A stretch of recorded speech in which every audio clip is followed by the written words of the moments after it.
Стево Пендаровски, Гордана Силјановска-Давкова и официјално ги поднесоа кандидатурите за нов шеф на државата.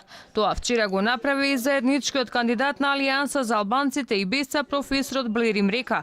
Сите три кандидатури се поднесени од група граѓани, односно кандидатите со собрани потписи од граѓаните ја почнуваат трката за председателската фотелја, потврди првиот човек на ДИК Оливер Дирковски. Апелираме до сите учесници во кампањата да овие избори поминат во фер и коректна атмосфера, да бидат вистински политички надпревар на идеи, на презентација на идеи на кандидатите, да ги презентираат своите идеи и само на тој начин ќе добиеме кристално чисти избори кои што ќе значат плюс повеќе за развојот на демократскиот капацитет на нашата држава.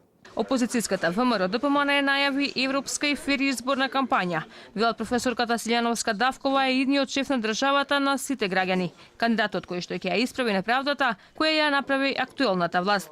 Денеска е убав ден за сите граѓани на Република Македонија, бидејќи имаме еден одличен кандидат, имаме еден кандидат што ќе го прифатат мнозинството граѓани на Република Македонија, ќе се обединиме кон една голема победа за Република Македонија. Имаме одлична шанса и одлична можност да ги повикаме сите граѓани на Република Македонија, да ни се приклучат, да победат оваа борба и битка со нас за правда и за правдина.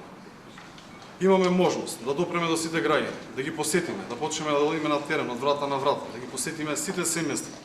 За власта пак Пендаровски е председателот кој ќе се грижи за сите граѓани и ќе го спроведува концептот едно општество за сите. Најавија фер и демократска кампања преку митинзи и средби со граѓани. Ова кандидатура на Стево Пендаровски е избор на сите граѓани на Република Северна Македонија.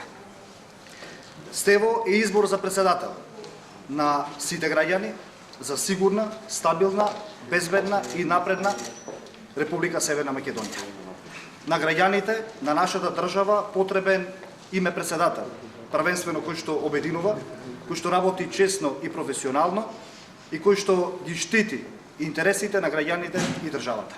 Редуследот под кој ќе бидат запишани тројцата кандидати во избирачкото ливче ќе се знае по жребката која ДИК треба да ја спроведе утре.